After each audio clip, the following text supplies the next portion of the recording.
question pour nous faire vivre un peu ce que vous avez vécu en préparant cette IPO. Est-ce que c'est facile ou pas?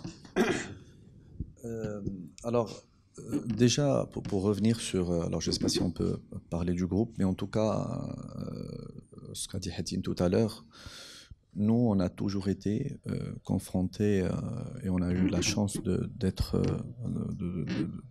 d'avoir enlevé cette complexité bien avant. On a fait en 18 ans 9 opérations de private equity.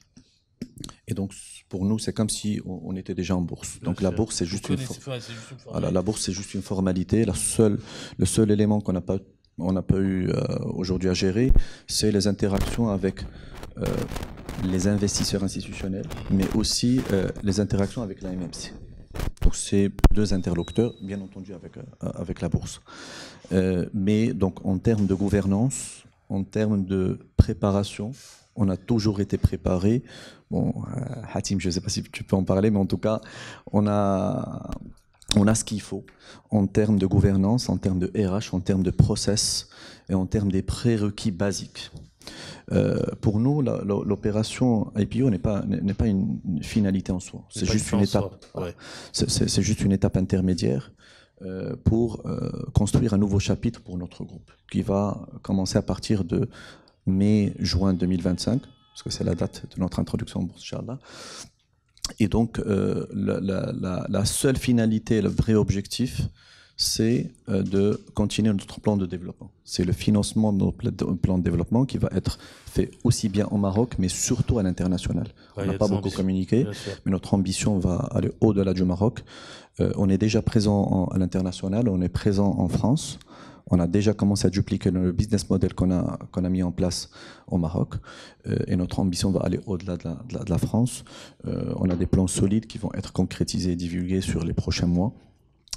Et donc voilà, donc ça c'est un premier élément. Le deuxième élément... Parlez-nous un peu de l'histoire de Dislog. Parlez-nous un peu de la particularité. Qu'est-ce qui fait que Dislog est là où elle est maintenant?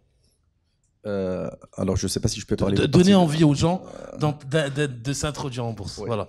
Alors, ce qu'il faut savoir, c'est que Dislog, c'est une histoire du success story qui a démarré en 2005. Donc, c'est une start-up qui a démarré avec un capital de 1,5 million. Et le 1,5 million, c'était à crédit. Ah bah voilà. Leverage, encore. Et donc, c'était un distributeur sur une partie du Maroc, même pas sur le national. Et donc la stratégie du groupe sous le leadership de notre président, avec un management, et là on va parler tout à l'heure sur l'investissement en termes de RH, parce qu'on a beaucoup misé sur ça, a été axé sur deux éléments. Le premier élément, c'est nous endetter. Et donc on s'est développé avec nos partenaires bancaires, mais avec aussi les fonds d'investissement.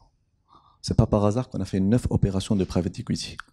Et si on a eu recours aux fonds d'investissement, c'est parce qu'on est arrivé à une certaine taille d'endettement où les banques, à un certain moment, ils nous disent il faut renforcer les capitaux propres. Et donc, c'est une croissance par escalier. À chaque fois, on fait appel à une ouverture de capital, on ouvre le capital et on accélère et on a un levier bancaire. Donc grâce à ça, on a fait 9 opérations de private equity et on a fait quand même 20 opérations de M&A en 18 ans. Et là, je parle pas uniquement sur Dislog Group, mais on a une holding de tête qui s'appelle HNS Invest Holding qui a fait d'autres opérations sur les autres pôles. Bon, je peux donner une information, c'est que l'introduction en bourse, on va en faire en 2025, mais on va en faire une deuxième en 2027. À travers une société qui s'appelle Buildy Logistique. Et donc, ça va être que le début des introductions en bourse, en tout cas en ce qui concerne notre groupe.